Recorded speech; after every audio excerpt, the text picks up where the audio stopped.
Everyone at work trusted me with money.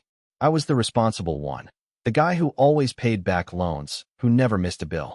But I had a secret no one knew, and it was destroying me from the inside. I met her on a dating app for professionals. She said she was a nurse working overseas. Her photos showed a kind face. Her messages were thoughtful and warm. She made me feel seen in ways I hadn't felt in years. My sister noticed I seemed happier. She asked who I was texting with that smile. I said just a friend. I wasn't ready to explain she lived overseas, that we'd never met. My sister would have worried immediately. My best friend at work said I seemed distracted. I blamed it on a new medication. The lies were small at first, easy to tell. But they piled up, each one making the next one easier to say. The first money request came after 2 months. She needed help with medical bills from a car accident. I sent $500 without thinking twice. She was the woman I loved. Of course I'd help her. She was so grateful. She sent voice messages thanking me, telling me I was her hero. That feeling of being someone's hero was addictive. I started looking for reasons to send more, to feel needed again. I started withdrawing from my savings account. Just a few thousand at first. She needed help with rent, with family emergencies, with travel expenses to finally come see me. Every story seemed urgent and real. My sister asked why I wasn't saving for a house anymore. I told her the market was bad, that I was waiting for prices to drop. Another lie that felt heavy in my mouth. I was becoming someone I didn't recognize. I withdrew money from my 401k.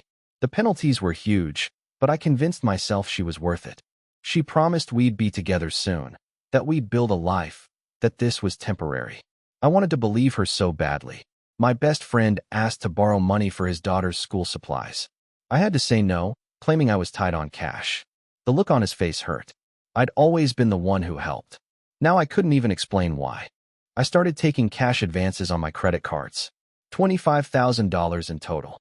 The interest was crushing, but I couldn't stop. Every request felt like a test of my love. If I said no, would she still want me? I borrowed money from 3 different friends, making up stories about car repairs and medical bills. Each loan felt like digging my grave deeper, but I was too ashamed to admit what was really happening. The lies were eating me alive. My sister confronted me about my finances. As an accountant, she'd noticed things didn't add up. I couldn't look her in the eye. There's someone, I finally admitted. Someone I've been helping. I couldn't say the rest. I told my sister I'd met someone online, that she was a nurse overseas, that she needed help. My sister's face went pale. How much have you sent her? She asked. When I told her, she started crying. My sister made me promise not to send another dollar. That night, she asked for more money. Just one last time, she said. Then I'm yours forever. I wanted to believe her, but I remembered my sister's tears. I didn't send the money. She called me selfish, accused me of not loving her. When I still refused, she disappeared, blocked me everywhere. The woman I thought loved me was gone, and I was left with nothing but debt and shame. I told my best friend everything. The relationship, the money, the lies. He didn't get angry. He just hugged me and said, "We're going to figure this out." That hug broke something loose inside me. I finally cried. My sister connected me with Anthony, a financial crimes investigator who specialized in scam recovery. He'd seen hundreds of cases like mine. "You're not stupid," he said. "You're human. Scammers study humans for a living." Anthony helped me create a debt repayment plan. $156,000 in total. Looking at that number made me feel sick. But Anthony said something I'll never forget. You can't change the past, but you can own your future. I sold my car and bought an old one for cash. I moved to a smaller apartment. Every penny went to debt.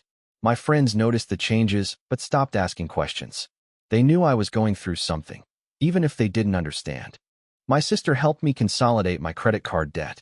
Her financial expertise saved me from the predatory interest rates. I'd always been the responsible older brother. Now she was taking care of me. The role reversal was humbling. I started therapy for the first time in my life. My therapist said I'd been vulnerable to the scam because I was lonely and hadn't dealt with past relationship wounds. The scammer didn't create those wounds. She just exploited them. I started attending a scam recovery support group. Anthony ran it. Seeing other successful, smart people who'd fallen for the same thing made me feel less alone. A doctor, a lawyer, a professor. Scammers don't discriminate. I confessed everything to my best friend's wife, who'd noticed I'd been avoiding their family dinners. She cried with me. then made me promise to come over every Sunday. Your family, she said. Family doesn't hide. I paid back my first friend after 18 months. Handing him that money felt like lifting a weight. He told me he'd never doubted I'd make it right. His faith in me meant more than the money ever could. I started volunteering with Anthony's scam awareness program. We visited senior centers and community groups, teaching people the warning signs. Each person who recognized a scam because of our talk felt like redemption. I met someone new through a mutual friend. Real, in person, no screens between us. We take things slowly. She knows my story, all of it. She didn't run. She said everyone deserves a second chance at love and trust.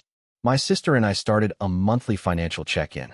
No shame, no secrets, just honest conversations about money and life. Our relationship is stronger now than before the scam. Sometimes the worst things bring out the best in families. 3 years after the scam, I paid off my final credit card. The customer service agent asked if I wanted to close the account. I said no. I wanted to keep it as a reminder of how far I'd come, not how far I'd fallen. I bought my sister an expensive gift for her birthday, something she'd wanted for years. The look on her face when she opened it was worth more than all the money I'd ever lost. Some debts can't be measured in dollars. Anthony asked me to co-lead the support group with him. Standing at the front, looking at faces filled with the same shame I once carried, I told them my story. If I can rebuild, I said, so can you. My best friend's daughter graduated high school. I was there, in the audience, clapping louder than anyone. A year ago, I couldn't have afforded the gas to drive there. Now I was present for the people I loved. I started a small scholarship for students at my old high school. Not a huge amount, but enough to help someone avoid the financial pressure that made me vulnerable. Giving back feels better than any money I ever sent away.